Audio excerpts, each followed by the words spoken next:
Well, good afternoon, everyone. I am so happy to be able to join you this afternoon. I don't like the circumstances any more than anybody else, but at least we could get together, pull something together kind of quick for us, and make sure that we can get ready and take care of these kids that are waiting for us. I want to welcome you this afternoon. I'm Kelly Harmon. I know many of you from my travels across the country and here in Texas, where I am. I'm deep in the heart of Texas right now in Spring Branch, and you're in my audience. You're in my office. Don't you love it? I'm actually using one of the virtual backgrounds that you can use for Zoom, so you can decide wherever you want to be. And I decided I really wanted to be on the beach. That's where I'd like to be right now. So I put that in the virtual, but actually I'll show you, I am not in there right now. I am in my office, and so I will share that with you. Let's see, show you my office here. That's really where I am right here. So anyway, but I think it's fun that that people can see where you really live and work, and we're going to make this just a real thing. I'm going to put my beach scene back on here, and today I'm going to be sharing with you some ideas of how you can make this work for your kids. Also have with me, I have several friends who are going to help me with sharing some information with you today. The first thing I want to tell you is that this website, this smore.com, 9TBGZ, is a website we've set up where we've got links to lots of videos and lots of homework for you. So we are working on that. I think somebody is telling me, Ashley's posting the link for you again in the chat room. And then you're going to be able to follow up. I'm going to post the video of this session on that same SMORE page. It'll take me a little while because it does take a little while to post videos before they're ready for posting. But tonight I should have the video of the whole session. So right now I want to introduce who I have asked to be here this afternoon. I'm here with Randy Anderson, and she's going to be talking to you in just a minute, giving you some housekeeping items. I have also Ashley Taplin. She's a secondary math specialist, and she will also be sharing with you lots of ideas, and she's provided some really good resources for you. And I have teacher Jenna from McKinney, Texas, who's going to be sharing what it's like to be a virtual teacher. That's her job. If you have not muted your microphone, would you please make sure that you're muted right now so we can all hear really clearly. Randy, would you go ahead and let's give them some of the housekeeping items everybody knows is up to speed. Okay, hi everyone. So a few features of the Zoom here that we're using. First thing I want you to know is that there is a chat room. If you will just move your mouse around, you'll see that a bar pops up at the bottom, and it's going to say invite participants, share screen, chat, record, and reactions.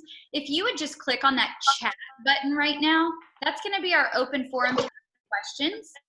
And it's posted the link. And then also, someone's already asked a question. What if we can't see you? So let's answer that right now.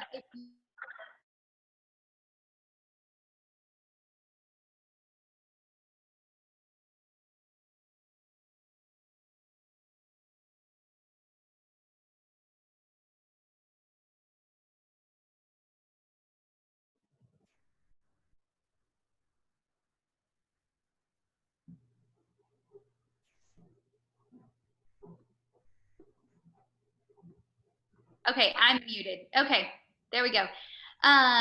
Kelly, can you answer that? Do you need a green screen to do the background, to see backgrounds? You're muted.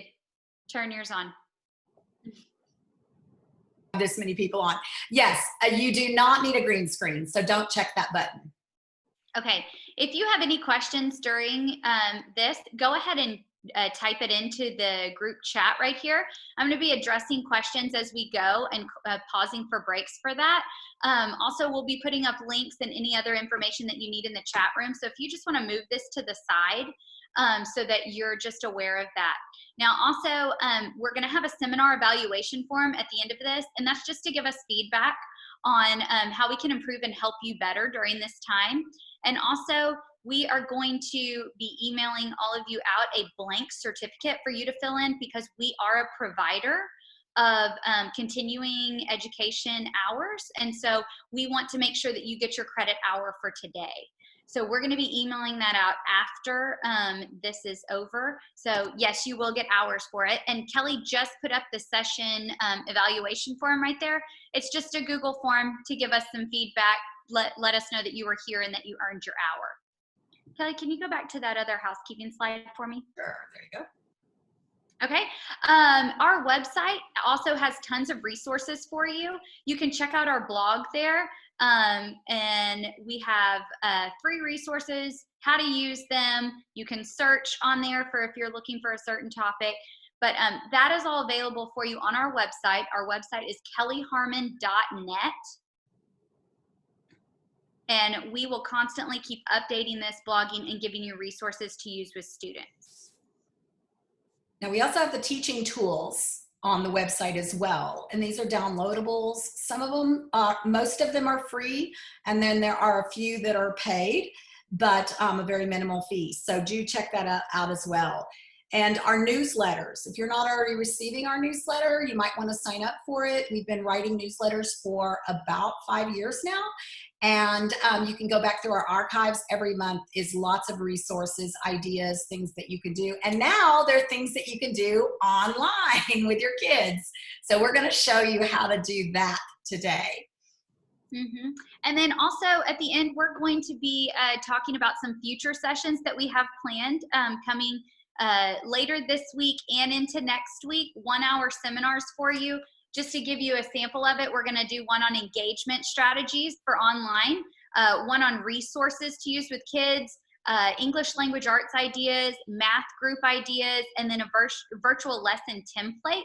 All of those you may earn your clock hours for. And so we're going to be bringing you more information after this session on how to get signed up for those and just providing you with your needs. Last thing that I want to cover is that you can follow along on our SMORE page, like we said, and Ashley put that link in the chat room. It is smore.com. Can you go back to that for me? Sorry. It's going to be smore.com/9, T as in Tom, B as in big, G as in go, Z as in zebra. We're going to keep that up for you through the next coming weeks so that you have resources so that you can come back to it. It's not just a today thing. So if you have any questions, once again, I'm over in the chat room. We can start a chat with that. You can also contact me by email, randy@kellyharmon.com, and it is, or kellyharmon.net, and it is Randy with an I. So feel free to reach out to me. We're here to help. All right, great. So here's what we have planned for you today. We know that many of you you've written your questions in the on the Google form we sent out, and you just need to know how to get started. So definitely we're going to talk about tools and also designing instruction. How is it different to provide instruction online rather than face-to-face? So we definitely are going to cover all of this, and we're going to want your feedback. So that session evaluation is going to be where you're going to tell us what you need moving forward. And hey, we're just like you. Everything that we have planned for the next couple of months got canceled. And so we're here, and we're working for you. All right, so the first thing I want you to know is that I did a little survey yesterday on one of my mom blogs, and I asked parents, hey, what are you imagining this is going to be like?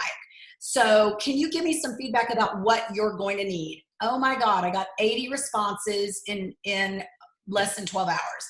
And parents were like loud and clear, moms, all on a mom blog here, telling me what they could and could not do. So here are some of the things from the data that I collected. First of all, they all really wanted us to remember that they are not going to get things done as fast as we would get things done in a classroom. That's understandable. They want clear due dates. They want, a lot less work than kids would do. We get it. I asked them if they wanted live face-to-face lessons from the teacher or recorded, and the majority said recorded. They want you to record the lessons. I did get a lot of either way you do it, as long as it's not me teaching them. So and with an LOL on that. So they really do need us to step up and do some flipped lessons, just like we started doing about 6 or 7 years ago. And we're going to show you how to do that. I think the live piece is really important. Randy's son is in kindergarten up in Van Alstyne, and his teacher was just on with him in the last hour. His kindergarten teacher is meeting with every child, as scheduling with the parents, and she was on reading with him and then coaching him, sent Randy a list of some words that he might be ready to learn. And so, this is what we're going to have to do, because we've got to take care of these kids. Now, the other thing is, I was walking this morning and my neighbor stopped me, and we were talking at quite a distance from each other. And she said that she's not sure how she's going to motivate her middle school son. So, and she's working from home too. So the kind of, how do we get them motivated to do the work? There's going to have to be some accountability. Parents are going to have to step up to it as well. But maybe we don't give so many assignments. We're going to give you some ideas for that. And then also flexible scheduling, because a lot of parents are using the computers and don't have other things available. So if you have recordings, then they can play them whenever they have time. Somebody said they wanted them recorded so that they could project them to their TV, somebody a little bit more techie than me, and they could watch them big, and also they could rewind them, and so they could see directions and things like that. So some of the things that we're just going to have to figure out how to do as we go along. And it doesn't have to be perfect. I'm going to show you one of my first recorded lessons, and I cringe at it now, but it's fine. You get over the how you sound and what you look like, and you just do it. And our kids, they need some normalcy in their life. So we're going to just put our faces out there, and we're going to make this great. I did have some parents who said, I don't believe in Wi-Fi. My kids don't have devices. They're not an option. So we're going to have to figure that one out as well. And I think there are some ways that we can work around that as well. The parents wanted to have some time for Q&As. They wanted to make sure that kids could ask questions of us as teachers. And then, of course, many of them said things about printing. They have little or no ink, or the ink is expensive, so they don't really want to have to print anything. And I assured them that probably wasn't going to be the case. All right, so with that said, I think we've got to start here by surveying the parents. I know your districts and schools are probably already getting a survey out there. The easiest way to put a survey out is to go through Google. Use your Google in your Chrome, go into Google and to Google Drive, sign into Google Drive on your school account, especially if you're not in the building, and then go to create a form. Now, I shared this form with you. I created one, and I put it on our SMORE page for you right here, and I wanted it to be so that you could share in it.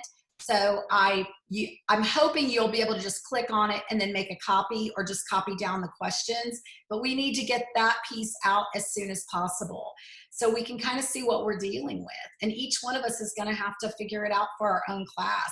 There's going to be some kids that are not going to have the same options as other kids, and that's just the way it's going to be. But we've got to figure it out for 100% of the kids. So get with your parents, find out what the parents need. Now, what's it like to teach online?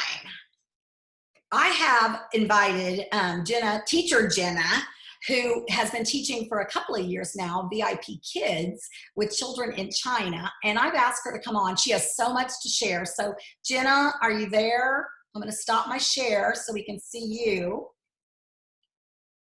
Yes, I am in my virtual classroom. Welcome, Jenna. Thank you so much for agreeing to be with us today. Thank you. Jenna, talk to us a little bit about what you do and how, your sessions, all the things you were sharing with me yesterday. So that sounds great. So I work for a company, VIP Kid, where I currently work in 25-minute sessions at a time. My assignments are essentially set up one-on-one, and I get a PowerPoint email to me. So I already know what I'm going to teach a second a student signs up class for me. Usually the structure of the lesson, we'll start with a warm-up activity. We focus on vocabulary, sentence structure, reading fluency. We go to phonics and grammar and math and science. So we're targeting so many learning outcomes for our students in a small amount of time.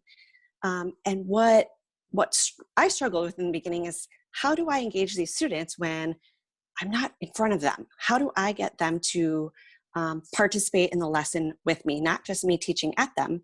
Especially for kids learning a second language, we want them to be able to be speaking more than I am. So it's been about 2 years in the making, and I've found some tried and true strategies. But I think the first thing that starts with is the relationships. So when my students log in, it's different than being physically in front of them to see kind of how their body language is, or if they're struggling. So I get my little tools out. How are you today? And they'll choose, or I'll say, what did you do today? And they have some choices that we can discuss.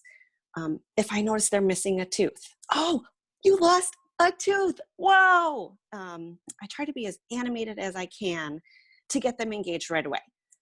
So that's really helpful. With our students and everything that's going on now, we want as much normalcy and consistency.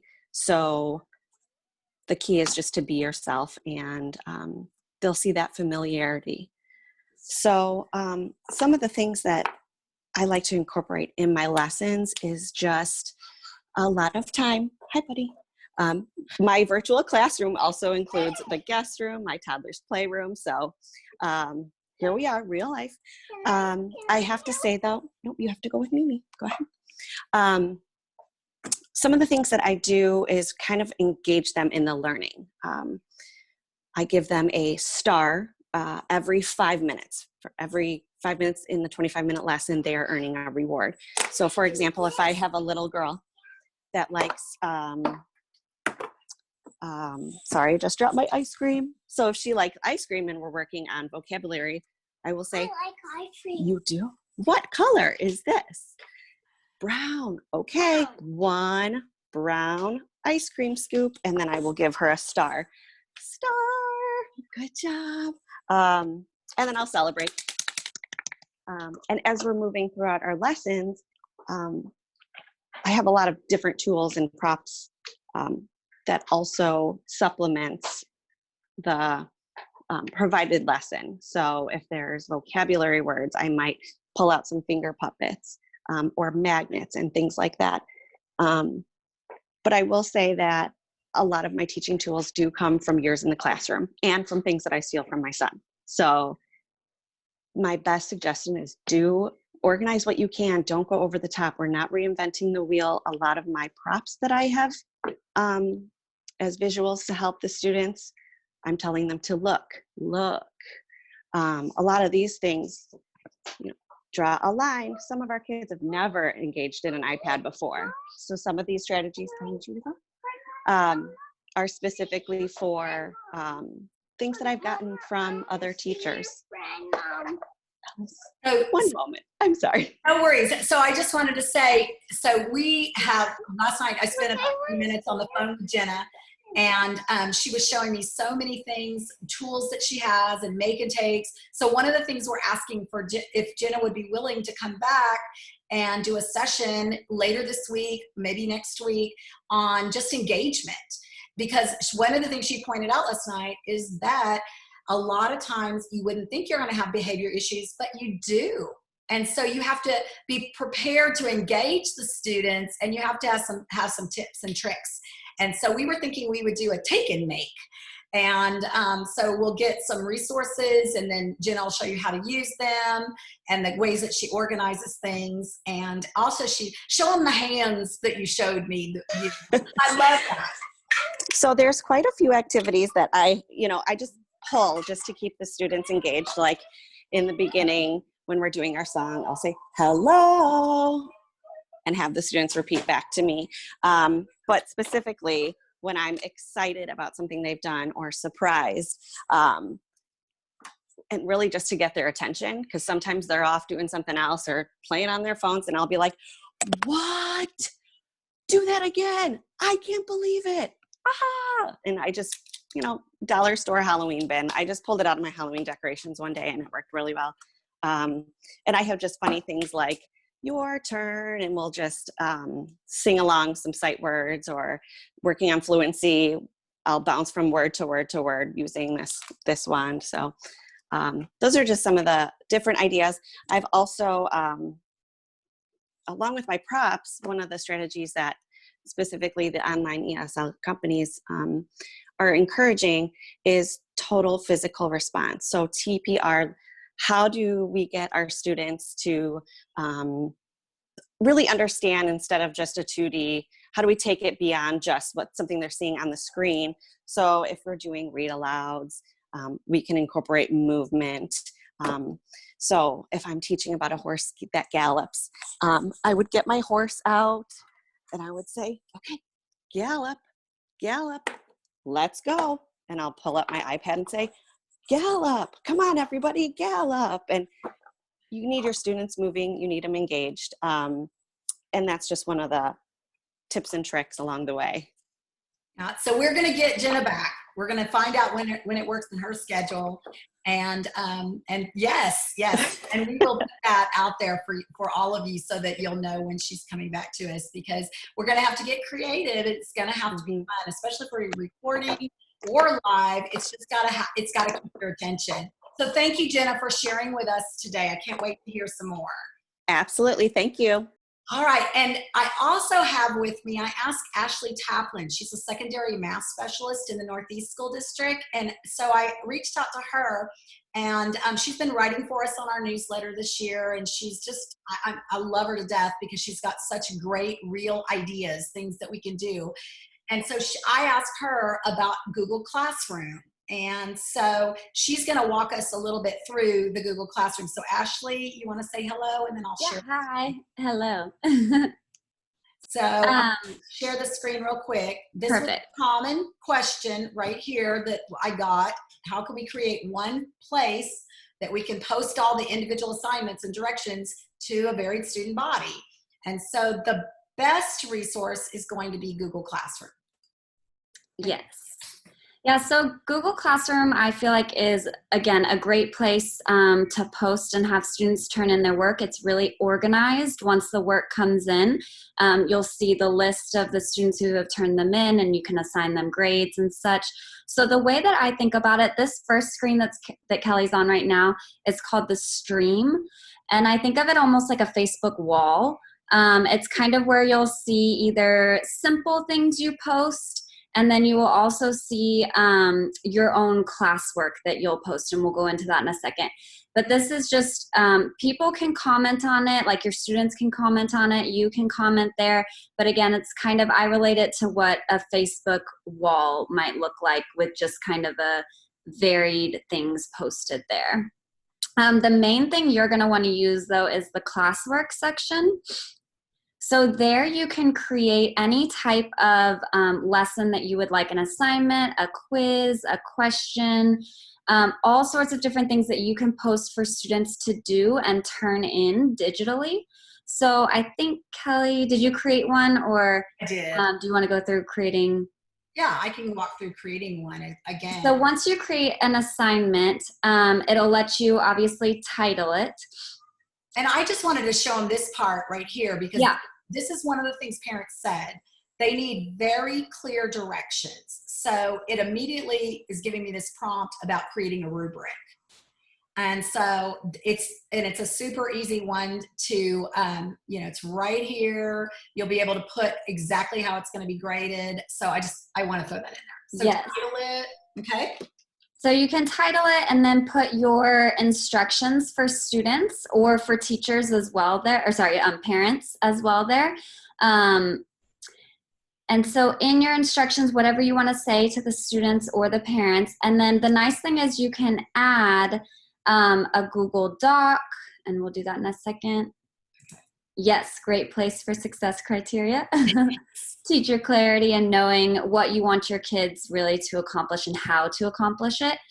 There, if you add on that link that she's at over on the left, that'll allow you to add a Google folder, a Google document, anything that you've already put on Google, which is awesome to have there.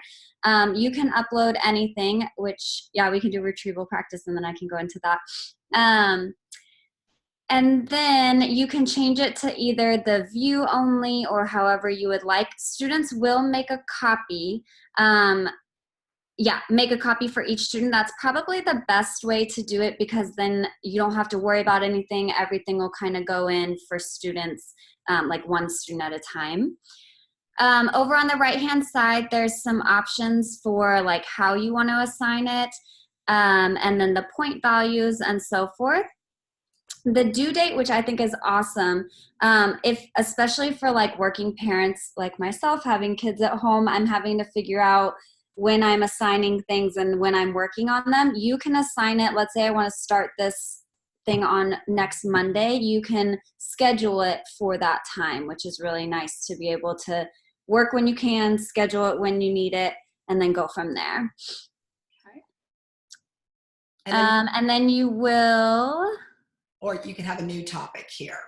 Yes. So for your classes, you can have like your math. This is going to be in your math class. Many of you teach more than one subject, so you'll have to put it in that right topics folder.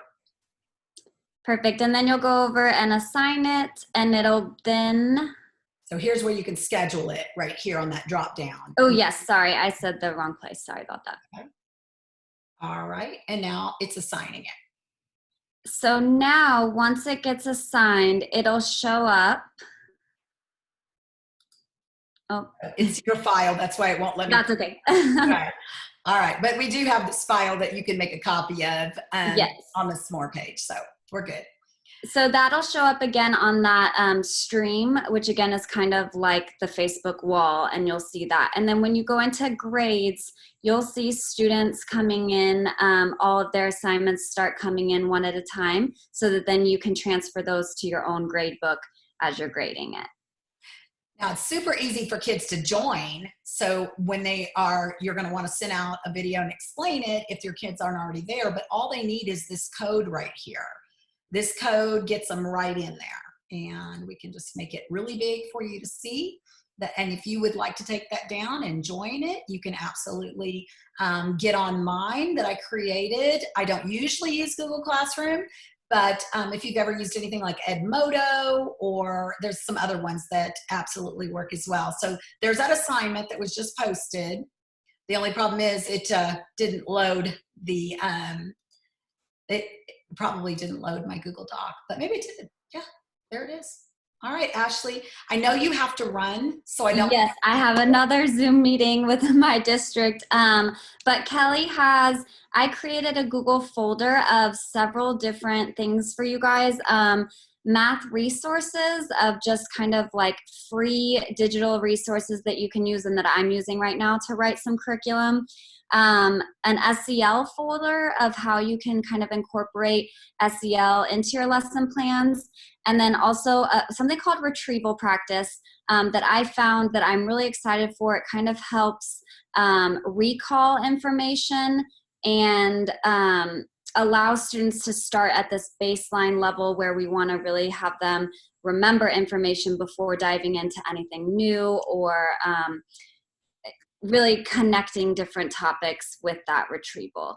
So yeah, all of that is shared with you in a Google folder, and I do have another conference I have to get to, but feel free. Kelly has my email as well that she's going to show if you have any questions. All right. Thanks, Ashley. I appreciate you so much.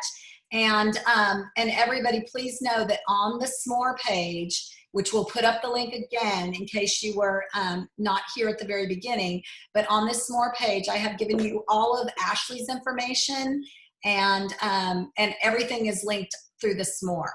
So Ashley does have a blog that she posts on all the time, lots of great resources for math teaching. And again, she's secondary, but as I look at it being an elementary person, I can see where a lot of what she's talking about, absolutely, we could take the strategies and use those with our elementary students.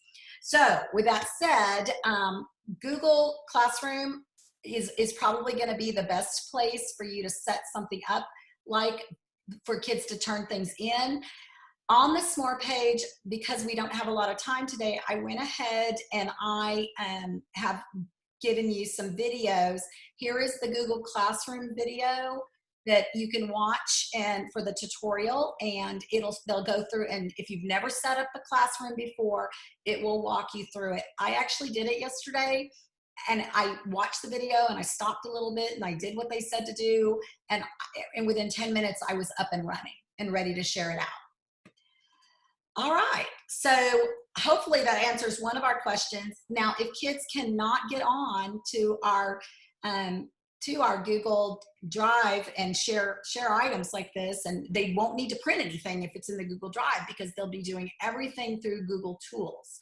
They can write on Google Docs, they can create Google Slides, they can do everything right there. But there are going to be some kids that this is not going to work for. So we'll talk about what we need to do there, and how we can make it work for everybody. One of the things that we're going to talk about a little bit is that synchronous and asynchronous learning. And so let me just go ahead and so synchronous learning is that everybody is on at the same time, you're interacting. Asynchronous means that kids have more flexible schedule. It's going to be more like what we're doing with our recordings, and so kids will be able to get on when they can get on. And then, you know, we're going to have to think about some schedules. We're going to have to schedule our time and stick to those schedules. I think this is one of the most important things for kids, is that they are going to need some real schedules going on. So think about your teaching schedules and also suggesting some learning schedules for parents, but being very flexible after you get that survey from the parents, asking them what times are going to work best for them. So let's look at some possibilities. Some of the districts that I talked to yesterday, the districts that I work in, they were talking about things like, you know, we're going to have Monday, Wednesday, Friday, we're going to ask the teachers to send out one new lesson. And then on Tuesday, Thursday, we're going to ask the teachers to have office hours, to be available during certain hours of the day, so that they can either jump online and do a FaceTime, or they can do a virtual meeting of some kind and answer questions for kids and their parents. I am also thinking that this is going to be great PR for us, because parents are going to realize how much we do with their kids. They're going to appreciate us even more. So, but let's not get crazy and send out a bunch of assignments. It's like maybe 3 assignments a week, and they're very short and sweet assignments. Students, here's my recommendation. So elementary kids, probably a total of 60 to 90 minutes per day at the elementary level total. So what that might look like, you know, is going to be a little different than what it looks like for secondary students. For secondary students, maybe 30 minutes for each class in secondary. Maybe you come up with some schedules where you have A days and B days. Certain content areas are going to send work on A days, and the other content areas will send work on B days. By the way, I think that the PE teacher, the art teacher, the music teacher is just as important to be providing some learning and some experiences for kids. So, you know, make sure we don't exclude them and we work them into the schedule. So what that would look like is recording or having a 5 to 10 minute mini lesson, like we've always talked about mini lessons should be, and then we give kids 10 to 20 minutes of practice. So giving them something to do. And I'll show you some examples of that as we go along. Now, for those that do not have access to Wi-Fi, or they're not going to be able to get online, their parents are using the computer most of the day, you're going to need to think about being a McDonald's. They're going to have to drive through and pick up and drop off. So already I know schools are printing packets I'm hoping we're going to avoid giving kids a bunch of busy work, and it's going to be meaningful work. But putting together some meaningful pieces, and we're here to help you with that. We're gonna start creating and posting and giving you things that you can give all grade level kids, different grade level kids, so that it's really meaningful. Maybe some choice boards of things they can do. I think they're going to have to drive through and pick up books. Many of our kids don't have books at home, so putting together some baggies full of books for the kids to check out and take home. Even our public library is doing that. Our public library here in Spring Branch will allow kids and their parents to go onto the library website and pull books that way, and they will collect the books, and you can drive through the drop off, and they're going to have your books for you. So know that, contact your public library, see what they're offering. You may even consider sending home some math manipulatives that they can work with. I think that's really important. Many of you are concerned about kids with special needs, and they're not going to have the math manipulatives there. And then they're probably already driving through or having some times where they're coming for food. So maybe you can coordinate those times. Maybe it's just once a week, maybe it's twice a week. It's just something that you're going to have to consider, especially for those kids that are not going to have access. All right, so now let's look at, so we rearranged a few things to get Ashley out of here by her meeting time, but let's look at some ways that we can make sure that learning experiences are still happening. Now, we've already talked about the Google Drive. I had to rearrange that just a little bit, but just as a reminder, Google Classroom does require a Google email. So many of your kids are not going to have that. I'll give you an alternative to this in just a minute. When you do create the classroom, you saw the class code, and that's how they'll get on. And so these were just a little bit of just things you could do with your students on Google Classroom. Remember, the SMORE page that we created has the how-to video for you. And now, the alternative to the Google Classroom is I've been showing you setting up for virtual learning right here. This is a SMORE page. I've been using SMORE for about 6-7 years. It's such a great company. It's a newsletter company. And so we do send out our newsletter on this, but I also use this to create a unit of study where I can put it all here, links. I can put in Google, I can go ahead and link in Google Forms, and just a super easy drag and drop, great program. I reached out to SMORE people yesterday. I didn't get the answer I was looking for, but I was looking for free. And they do have an educator price, and I believe it's like $79 for the whole year to be able to use SMORE. It's well worth it. And for your newsletters, you might consider that. But this is going to be a great way for families and especially young children to you're just going to be able to click and go.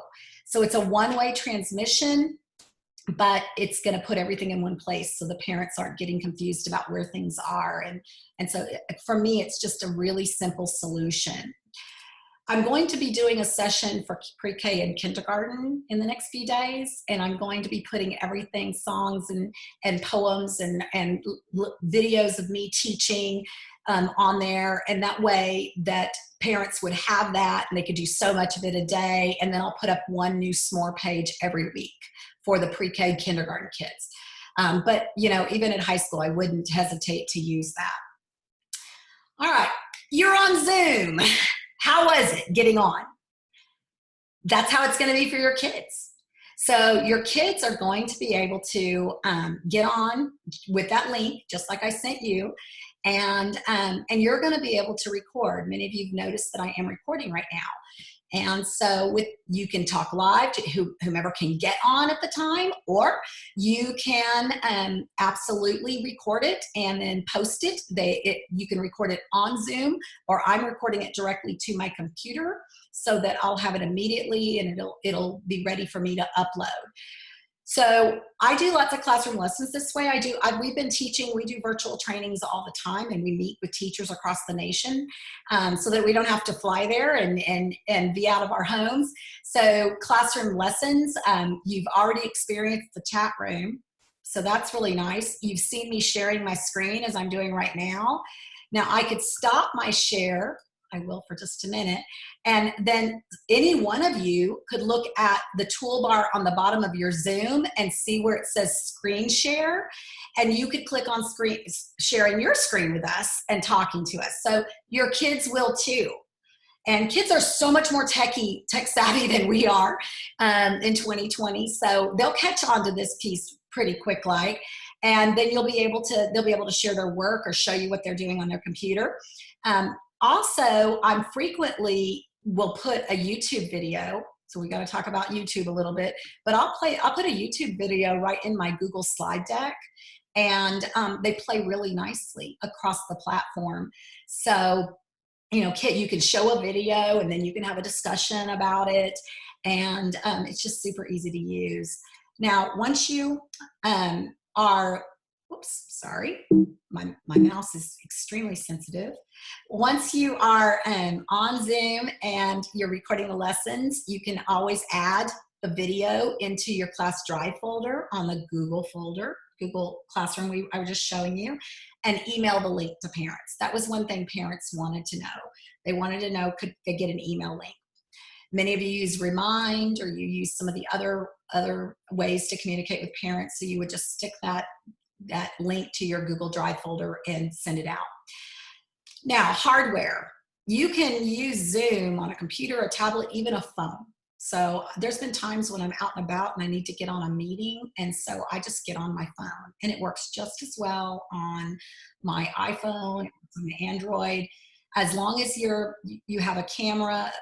Now, the camera's not as critical. I've actually done trainings with schools where they didn't have cameras, so I couldn't see them, but they could see me because they were seeing me through the computer, but there was no camera for me to see them. But you definitely have to have a speaker and a microphone or you're not going to hear anything.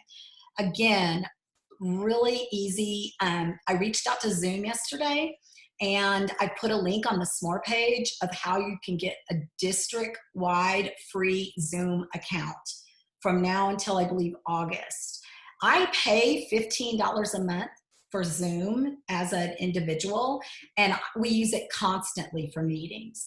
But schools are now being given free. So there is a link on the SMORE page that says exactly what you need to do, but do that at the district level so that your school or your district can get the whole district account. All right. Many of you said, how are we going to meet the at-risk kids? And so how are we going to do that? So one of my friends just Facebooked me a minute ago, and she said, tell everybody they can use Zoom for ARD meetings or IEP meetings. She just got off of a meeting with her school, and they went ahead and just used Zoom to do the meeting. So it's such a great tool all around. Now, one of the things you could do, particularly on office hour days, you could schedule one-to-one conferences with students. Once you get that information from parents and you get a time that works for them, then you could get on and you could spend 10, 20 minutes with your students one-on-one. And so for those of you that are interventionists and we're asking about that, you could, and some of you ask about confidentiality kind of with special education students and such. So this might be something that, you know, maybe once a week you check in with your kids. Just one time a week, you have a conference with them, have them, you know, work with you, show you what they've been doing. I think the most important thing is just having that relationship and you know, seeing your face. That's what's going to be so important. And then I'm thinking that parents may even jump on there and be asking you questions. So again, parents, this is an opportunity for us to educate parents and help them learn how to help their kids. And it's never been more important for all of us to really communicate all of that. What can you do with a small group? Well, absolutely everything.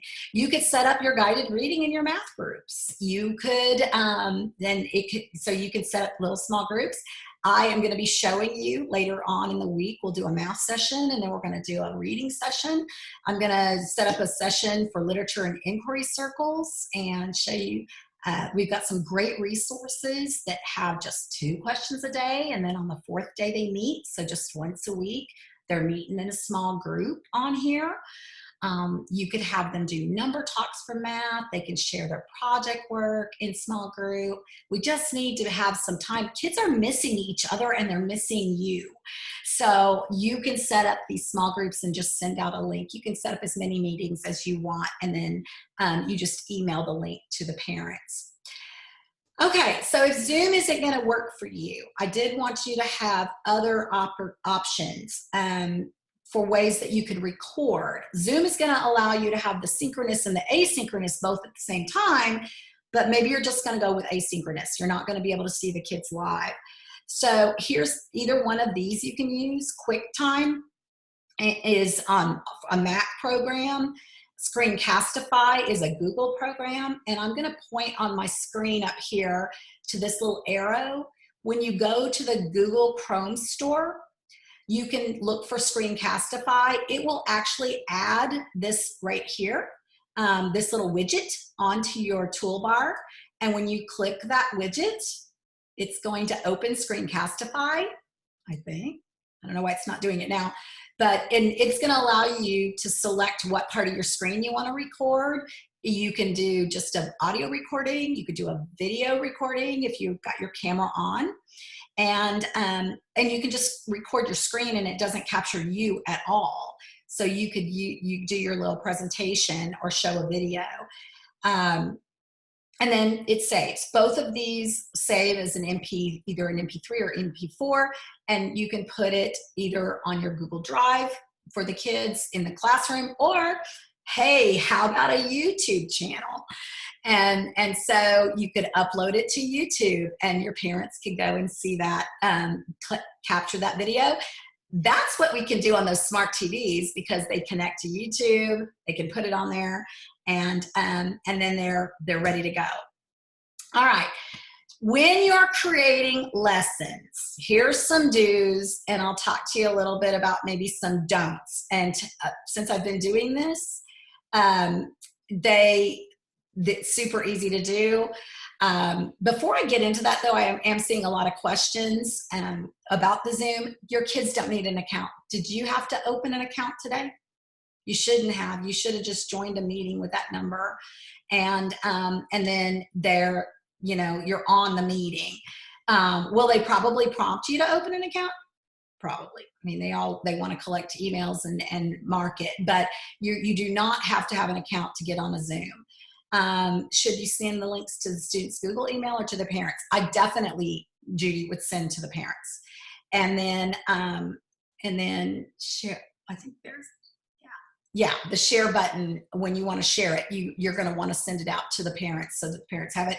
If you're for children under 13, if the children are over 13 and they have an email, I would send it to them and their parents, just to make sure the parents are aware that they have been sent a lesson. All right. Now, each lesson, when you're creating lessons, it's going to be important that your lessons are brief, like 5 to 10 minutes long. I'm going to show you a 5-minute recording. I'm not going to play it, the whole thing, but you're going to have access to it so you can watch. You are doing direct instruction, which is a research-based strategy that includes having a learning target and then being very clear with the success criteria and demonstrating what you want them to do and demonstrating the thinking that you're wanting them to use. And then what I always do, and I do this for face-to-face, is I create a Google slide deck. I use Google. I used to use PowerPoint, but Google's just so easy to integrate. I create that Google slide deck. And then from there, I'm recording myself just going through the Google slide presentation, just like I'm doing right now. And I do sometimes video myself before I send out the lesson. And as I'm creating the Google slide deck, I'll video myself doing demonstrating the skill or doing something, and then I'll put the video of me into the Google slide deck. So it's just a little bit of a manipulation there, but I just do the video first of me doing a think aloud for math on how I would solve this problem and going through the success criteria. And then I would capture that video and then embed it in my Google slide deck. Most importantly, make it fun. Like Jenna was saying, have some little goofy things. I always have my, I'm gonna stop my share for a minute. I have things like this. I don't know if you can see it because of my background, but I play a little music and let them know hello, you know, and then Jenna has like big sunglasses. She has ears that she puts on. You're going to have to act it up. I mean, let's make this fun. And take our minds off of all this other stuff that's going on. So absolutely, you know, you're going to get creative, and we're all going to learn something from this as well. Okay, other things to think about with a lesson. Let me go back here for just a minute. So 4 or 5 years ago, no, 2014, that's 6 years ago, I recorded this 5-minute lesson, and I was using EduCreations, which is an iPad app. It doesn't work really well on a computer, but if you have an iPad, it works great. It allows you to have a whiteboard. It allows you to manipulate things on the screen. So this lesson, look, 5 minutes. It's truly a mini lesson. I'm gonna show it to you just for a second. Whoops. Oh, I took a picture of it. So let's do this. So I'm going to jump over here. The good news was on EduCreations, when I went to look for the first lesson I ever did, it was still there. And so I went on my iPad last night and I said, where's that lesson I did? And there was all the lessons I did back in 2014.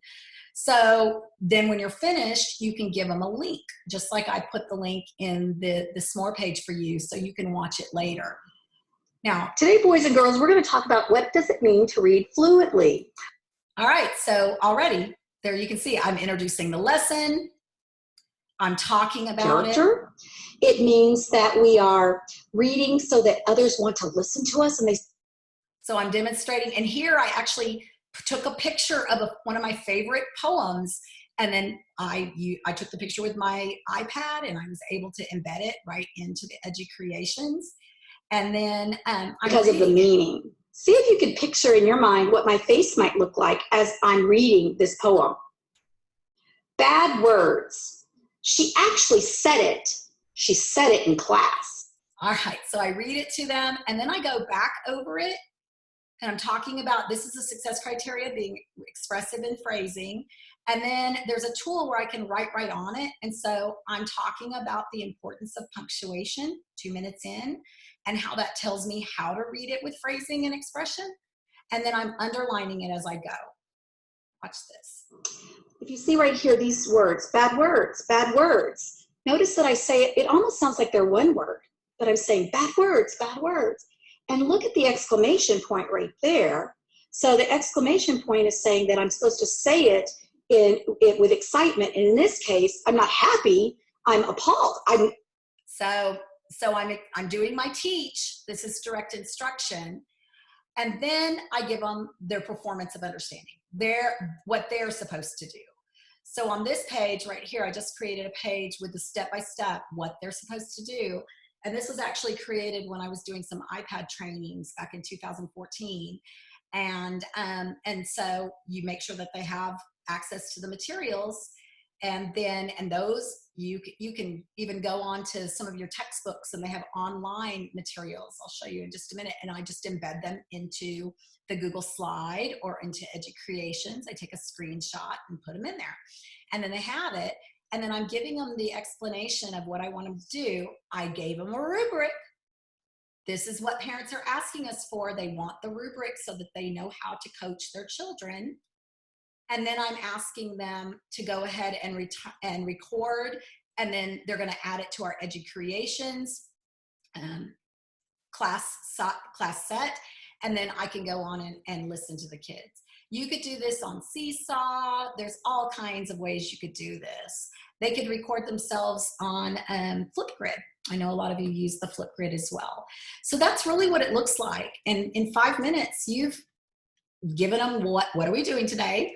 You've told them what the success criteria is. You've demonstrated, and I even read the poem twice. You've demonstrated it, and then you've given them something they need to do. So that's what our lessons should look like. And three small lessons like this a week, maybe for each subject, depending on the age group. You just have to know your kids and know what they're able to do. So just a few little tips, just be very clear. Parents are going to want us to be really clear. Start by, something warm and fuzzy. Jenna suggested that you might even have your dog with you and talk about your dog as a reward, or your cat, or meet your kids, but build those relationships first and then make sure. So I put a few examples in here. These are just from my face-to-face examples. So this was a 3rd grade lesson I did a few weeks ago. I could do this very lesson online. And then the success criteria, I then went to the Reading Wonders. I was able to get online in Wonders, and I was able to screenshot the online resource. So here's the reading. It's nice and big, at least on my screen, it's nice and big. So, you know, parents should be, kids should be able to see it, parents can see it. And then they have their performance of understanding, their assignment right here, that they could write this paper pencil, and then when they drive through, they drop it off, or they could just type in their paragraph on the Google Drive folder, and they turn it in as their classwork. So there's lots of options, but just keeping it normal. Not real heavy lessons, not a lot of brand new things, but they do need to see and hear from us. I also wanted to mention that I do everything on Google Slides, so easy to use, and I use a lot of Slides Carnival, so there's fun little templates that you can use with lots of free icons and things, so you can make your presentations very, very nice looking. All right, so let's see. Now, somebody's wanting to know how your Zoom project on your, so how does Zoom project your computer and you talking? Oh my, I don't even begin to know how all the technology works, the software works, but you have to have, like the kids would have to use Google Slides. They would create something, and then they could share their screen is what's happening.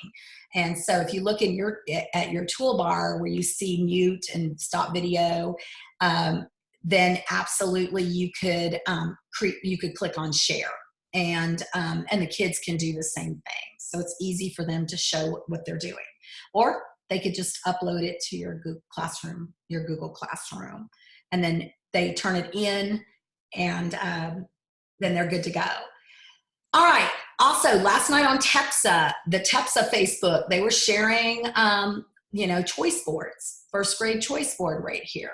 So I went ahead and on the SMORE page, I linked the TEPSA. It's a Google Drive, so anybody can get into it and make a copy, but just little things that kids can do. So you might think about creating some kind of choice board for different things that they can do, and then saying do 3 of these, 3 for reading and 3 for math, or you know, something like that, but give them very clear parameters. And the other thing is try to integrate.